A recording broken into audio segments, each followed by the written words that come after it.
Казвам се Чавдар Антов, съм майстор дърворазбар и копаничар.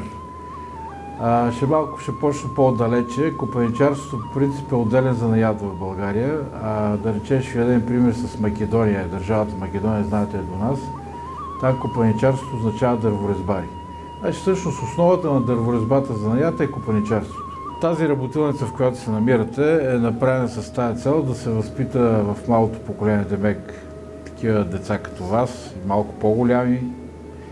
Вие сте тъмна на такава възраст, която може да почвате да се интересуват от тия занаяти, да възродиме малко старите занаяти, които са на изчезване. Не само дърворазбата и копаничарството, и медникарство, и кожарство, и други занаяти, които в момента в България са почти на изчезване. Основната цел е да ви покажа как се прави. Примерно, аз съм взел за пример една лъжица, защото в копаничарството обединява производството на лъжици и паници, изобщо всичко свързано с бита. Дъски за рязане. Думата копане, оттам идва копаничарство. Значи нещо, което ще го изкопаем. Като тази паница тук, примерно, която е почти завършена, тя е на етап. Нали? Имаме и гребени вътре и така нататък, но това е копаничарството. Значи, това дърво го взимаме, примерно, заготовката, която е по-груба и след това се изкопава с инструментите, които са тук зад вас. Ето, имаме основните инструменти в копаничарството са много малко.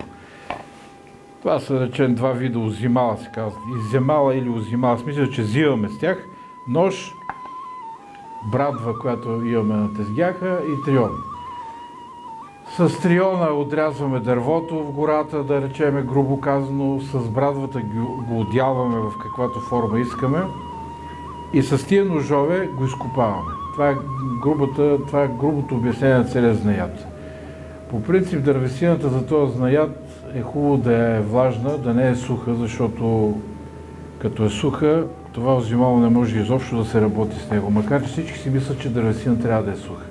По принцип тия неща, които са в копаничарството, се правят винаги на леко мокър материал, като може да направим и корито за къпане. Едно време са правили, не е имало съвременните условия, паница за храна, някакви малки съдинки за фъстъци, за мезета, за такива работи. И най-важното е лъжицата, с която да ядем. Всички сте виждали дървени лъжици, аз съм ви раздал по една да видите. Лъжицата основно се прави от кленово дърво и крушово. Това е по правилата. Но вече с времето се работят от по-меки материали, като липа, топола, бреза и така нататък. Тия, които съм ви ги дал в момента, те са от липа. Имаме и от клен, които са по-малките. Ето ги, те са по-здрави.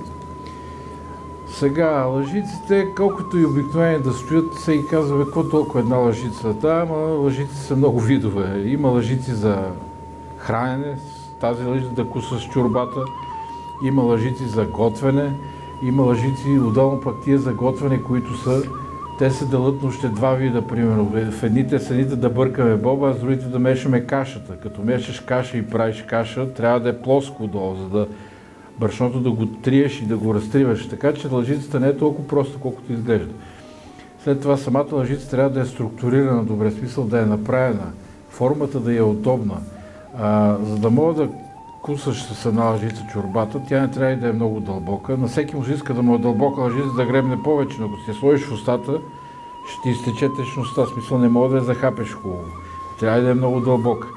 Трябва да е, формата на лъжицата трябва да е леко извита накрая, за да не ти изпада от ръката. Като готвиш да не ти изпада, като кусаш и така нататък.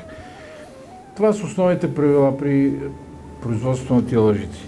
Първо се оформя, се рисува тая форма на лъжицата, този профил, да го кажем. Изрязваме го на банцика. Първо от тая страна, да речем изрезано вече, след това го изрязваме от задната страна.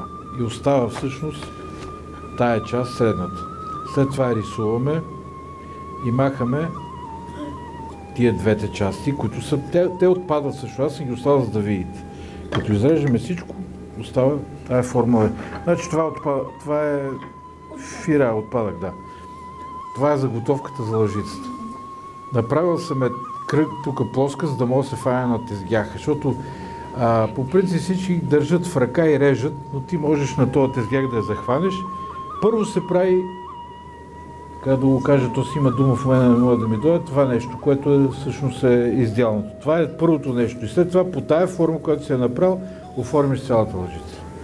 И тя винаги тук трябва да е по-дебела, нагоре трябва да става по-тънка. Това е основният инструмент. Узималата, те са два вида всъщност. По-голямо, по-малко. Едното е за по-голям обем, което е за по-голям кръг, другите е за по-фини неща. Други инструмент, който е важен, е ножа, който в случай е много остър, той е за много фини работи. С този нож оформяме после дръжката, нали? Правиме от долната страна винаги на лъжицата дръжка трябва да е кръгла, да е обла, а плоската част на дръжката е отгоре.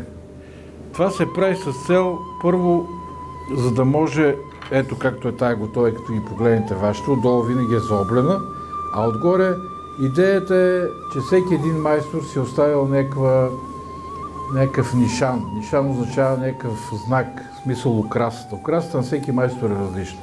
Ето аз тази съм украсил по един начин. Ето сега ще ви покажа как става малко. Тук ще ви задяваме така. Правиме първо тия нарези, след това обираме този ръб. И всъщност цялата украса, тая, която аз правя, всеки майстор си има някаква украса. Има и традиционна украса, но всеки си избира начин на работа. Всеки майстор може да направи каквото си пожелае. Може да направи плетеници, въжета, животни, но това вече е такава украса, която оскъпява и самия предмет. Реално една лъжица за едно ядене трябва да е обикновена, изчистена. Най-важната част, която е вътрешната, трябва да е гладка, за да не задържа храна поне. И след това да се измие и да се изчисти. Материалите за лъжиците, аз ви казах от началото, че са клен и круша е основният материал, който е много хубав, защото е много по-траен. А и всъщност крушата, сливата също така са, ние им викаме в занаята благи материали. От тия материали се правят неща, които се използват в бита. Бъклици, лъжици, паници. Сливата особено е най-характерен материал за съд, в който ще държиш вода, чорба, нещо такова, защото е много хубав, не отделя кисели някакви такива вкусове. Макар че вече с времето хората работят повече на мек материал, топола, липа, който също не е лош материал.